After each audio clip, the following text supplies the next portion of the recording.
So we got David, the first caller from, is it Grand Blanc, Michigan? Grand Blanc. Grand Blanc. Hi, Matt. Hey, how you doing? Hey. I'm a proponent of William Lane Craig's moral argument, and I have a couple of questions about some of the objections you've had with that argument in the past. Okay. So, as I understand it, you are a moral realist, correct? What's that? From what I understand, you are a moral realist, right? You It would- accept premise 2 of the argument. Well, it depends on what. So you better give the argument so that it's clear that, and we're not just talking to each other in code while nobody else gets to hear anything. Okay, well, premise 1 is if God does not exist, then objective moral values and duties do not exist. Yeah, I Premise reject the 2 first is premise. objective moral values and duties do exist, and then the conclusion is that God exists. Yeah, I reject the first premise. Okay, and from what I understand, and correct me if I'm misrepresenting you, but in the past you've said that moral values are right and wrong depending on how they affect the well-being of people.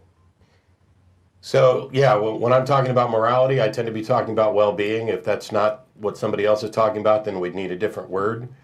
Okay. But that, to me, seems to be the evaluation that we're making. And that because we're physical beings in a physical universe, there are truths to be discovered about the consequences of our actions, but they are entirely situational. Okay, well, then my question would be, what is truly wrong with negatively affecting the well-being of people on an atheistic worldview? If we are just a blind product of time plus matter plus chance, what inherent moral worth do we have? We have moral worth to ourselves. That's what matters. Is that not completely subjective, though? Yeah. So how is it objectively wrong So- to hurt somebody? The assessment is contingent upon us agreeing that we're going to care about well-being.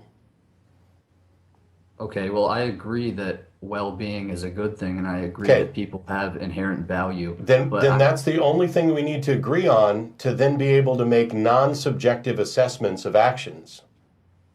Okay, but on your worldview, if there is no God and we are just overgrown germs, then what is our inherent moral worth? I have a basis. There's no such thing as inherent moral worth. So it isn't right or wrong to kill somebody. Moral evaluations are what we make. There's no intrinsic right or wrong. So morality is subjective. The foundation of morality, as I mentioned already and conceded a minute ago, is subjective, that we're going to care about well-being. Because if we don't, we're going to cease to exist. We care about our existence and we care about our well-being. Those people who don't care about it tend to go away. And so what I said a minute ago was that the only thing we need to agree on is that we do in fact care about our well-being. And once we agree to that, which is subjective, and you could potentially argue arbitrary, I don't think it's quite the case, because we're talking about whether or not we exist or not, or the quality of our existence. But assuming we agree on well-being, we can then make non-subjective assessments of the consequences of our actions. If you and I care about well-being, then lopping off my head is in violation with my well-being, right? Yes. Okay, But that's all we need, and it's not a matter of opinion as to whether or not that is in violation of my well-being. It's a fact. okay, but you're just redefining right and wrong in terms of I'm not creature redefining force. anything. What I'm saying is this is what most everyone has always meant when they talk about right and wrong. That what they're actually pointing to is a foundation of well-being. That if morality is to mean anything, it references well-being. Now, if you disagree with that morality is something else, okay, then you're talking about something different from what I'm talking about. Well, as I said, I agree with you that morality has to do with well-being, and that Cool. even- Then no God's required. If Not morality is necessarily. about well-being, then the first premise of the argument is already wrong. No, I wasn't conceding that. I was saying that I agree that people matter and that what helps our well-being is generally good, but on an atheistic worldview, how can you make that assertion without that just being your opinion? If It is Hitler just thinks my it's- opinion, and it happens to be shared by pretty much everybody who's ever lived anywhere. But I thought you said morality was objective. I said, wow, I don't know how many times can I agree with you that the foundation, I've said repeatedly in this episode, the foundation of well-being is subjective. But once we agree on that, the evaluations of actions with respect to that is objective. Okay, well, maybe it would help if I tell you what I mean by objective. Objective means right and wrong regardless of human opinion. Okay, that's not what objective means. Objective has nothing to do with right and wrong. Well, when I say objective moral values... Okay, fine. I don't give a rat's ass what you... If you're going to try to claim that objective morals only exist if you don't begin with some sort of subjective foundation, then you're talking about something else that I'm not talking about. You're now hung up on this word moral, and you're poisoning the well by saying it must necessarily mean what I think it means. Well, I don't agree. Well, I'm not trying to redefine anything. I'm just telling you what I mean in the argument. Objective means right and wrong regardless of human opinion. So yeah, when I say, and I agree with that, and that's what I said, that cutting off my head, if we say that well-being is the foundation of right and wrong, cutting off my head is in violation of well-being irrespective of anybody's opinion. And that's a fact, right? Okay, but again, that just brings us to the original point. What is so bad about the original point is morality based on well-being, or is it based on a God? Okay, well, we both agree that certain things are truly right and wrong. That things like... And why do we agree on that? What's that? And why do we agree that certain things are right or wrong? Because we inherently know, we intuitively know that some things really are right and wrong. No, I don't think we intuitively know right from wrong. We may intuitively know, but that's not the reason, because your intuitions can be wrong. We agree because we're talking about well-being. We've already agreed on that. Well, right and wrong is objective, if you ask me, because it's grounded in God's nature. Okay, I don't care. Yeah, I think that's... See, the problem is that doesn't make anything objective. All the objections to secular morality that religions think they solve, they don't solve. Okay, well, maybe this would help. Okay, Hitler thinks that it's all right to kill 6 million Jews, correct? Well, So I suppose he thinks it does. What makes his opinion any worse than your opinion? I'm sure that you think otherwise, but is that not just your opinion? It is, in fact, my opinion, but if we're going to agree that moralities are rooted in well-being, then Hitler's position is objectively in conflict with well-being, as is God's order to kill the Midianites. Okay, well, see, you're just redefining right and wrong to be that which helps human well-being. No. I'm not redefining it to be well-being. I'm saying I'm talking about well-being, and for me, that is a good foundation for morality. If you think that morality is something other than well-being, then I'm not talking about that, and I don't care. Well, for Hitler, killing the Jews was a good foundation for right and wrong. So what makes his values less valid than yours? Because they're in conflict with well-being? But that's just your opinion, isn't Yeah. it? And shared by 6 million Jews, I might add. Yeah, well, what in your view makes it wrong? Because it is contrary to God's necessarily good. That's just your opinion. No, it's not, because if Yes, it is. It's not my opinion. I don't Yeah. agree with you that it's in conflict with God's view. Therefore, we have a disagreement. How can you show me what God's view is? You can't. You don't have no way to demonstrate it. So it's just your opinion. Well, okay, if there is a God, and his nature is the foundation for objective moral values and duties by which we... How do you know that's the case? What's that? How do you know that's the case? I'm not saying that I don't have to show that God exists in order to... Okay, then I don't have to show anything, because what I'm saying here is you're not solving the problem by saying that this is about my opinion. What you're doing to resolve it or attempt to resolve it is by saying, that's just your opinion. My opinion is that it's all rooted in God, and I don't have to show that God is real or God exists. That's just the way it is. Well, you didn't let me finish. On a theistic worldview, God's nature is the paradigm of right and wrong. It's the standard by which we can determine if something is good or evil. Yeah, and I don't buy that. What's that? I don't buy that. Okay, then you disagree. Well, would you agree that if there was no God, then it would all be subjective? I don't see how it's not subjective whether there's a God or not.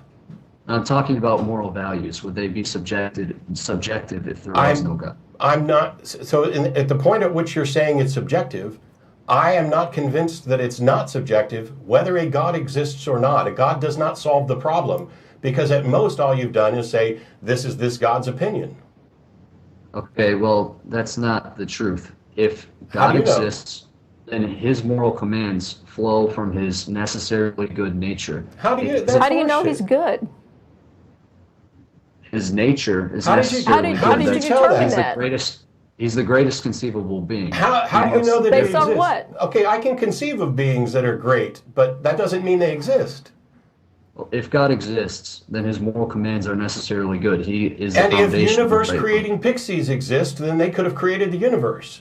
That doesn't solve the problem. Well, okay, let's get back on track to the argument because you say that moral values are objective I out of one objected side to of the the mouth. very first premise, which you've not gone Okay, back so to. the first premise again is that if God does not exist, then objective moral values and duties do not exist. Right. How do you ground objective right and wrong if there is no God? I don't. So I've said I reject the first premise. Okay, then, but you said that moral values are objective. You've I've said that that. you can make moral assessments that are objective, provided you agree on a foundation with which to evaluate them to.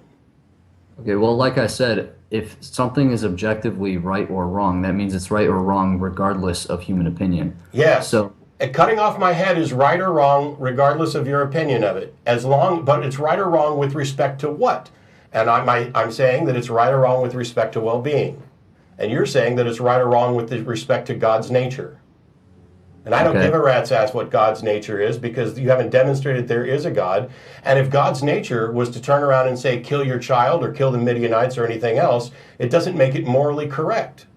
Either something is right or wrong because God says so, or God says so because it's already right or wrong. If the first is true, then whatever God says becomes moral, and there's no moral standing beyond capriciousness, beyond God's opinion, which still makes it subjective. And if God only says something is moral because it's his character to say that things are moral, then his character can be discovered irrespective of whether he exists or says so. I want to get back to the original thing that you said.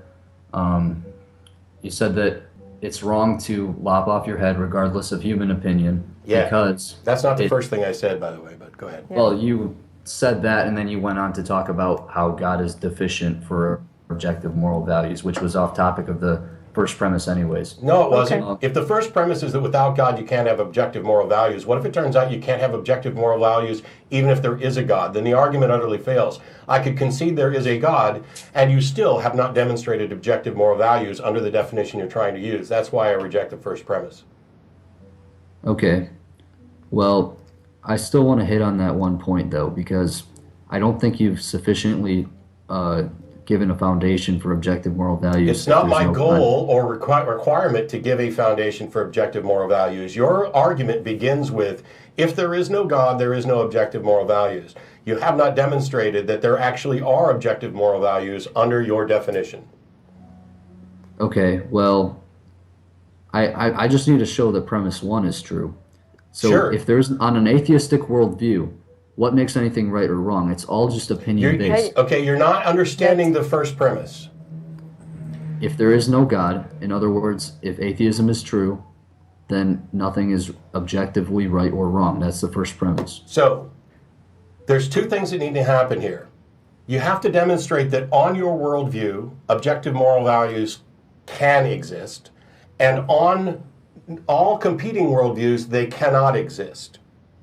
Now, my view is that depending, if we agree on a definition of well-being, if that's going to be the foundation of morality, then objective assessments can be made about actions. But that objective values, as if they are intrinsic objective truths, don't exist. So if a God exists, you have to be able to demonstrate that objective moral truths do exist. And my position is that I don't see that they exist under your definition, whether there's a God or not. Well, on my definition, if there is a God, then we have a standard of right and wrong. How? So you can think about it like How? I mean, that's nothing more than a bald I assertion. wish you would let me finish because I was going to get to that. Okay. So imagine we're all floating around in outer space. I have my own up and down. It's relative to my position in space. If you're floating around somewhere else, you might have your own definition of up and down. Who's to say what's up or down in outer space? You can't because you don't have a spatial reference point. Yeah, it doesn't matter.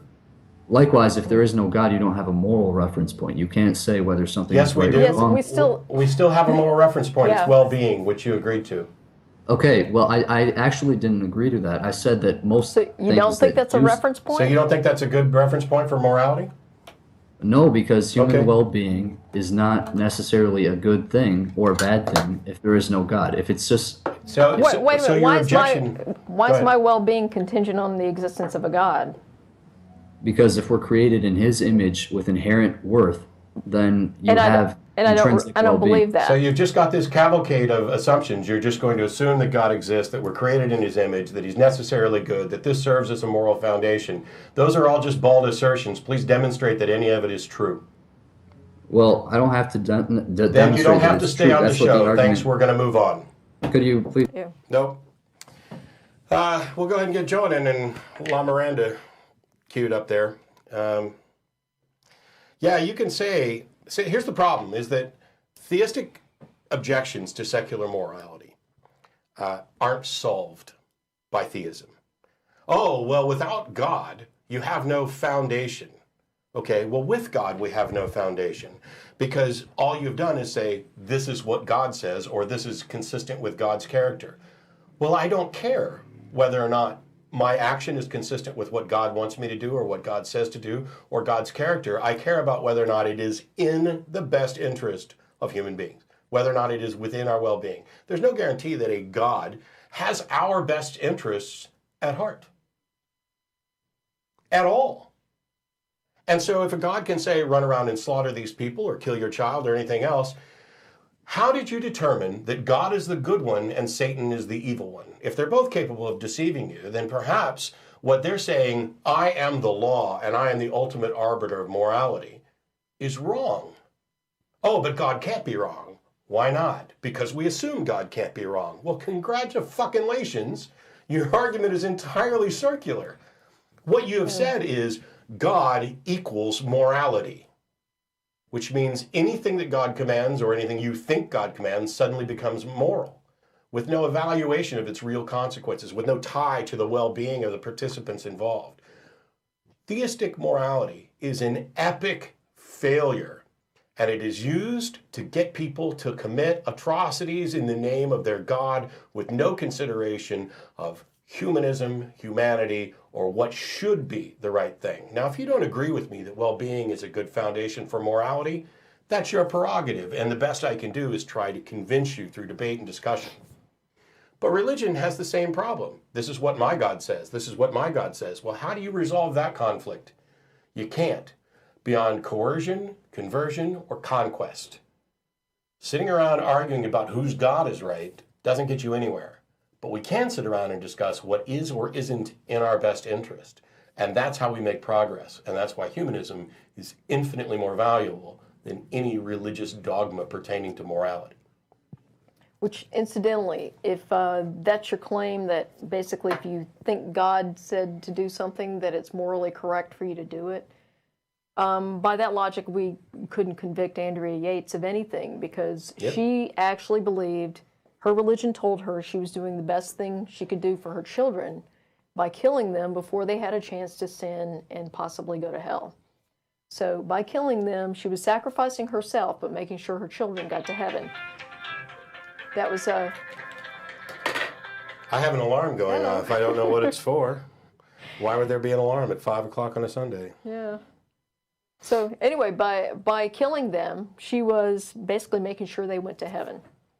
So that was her thing. She thought she was doing a good thing. Of course, we recognized that she was very seriously mentally ill, but she still got prosecuted. No one bought the God told me to defense.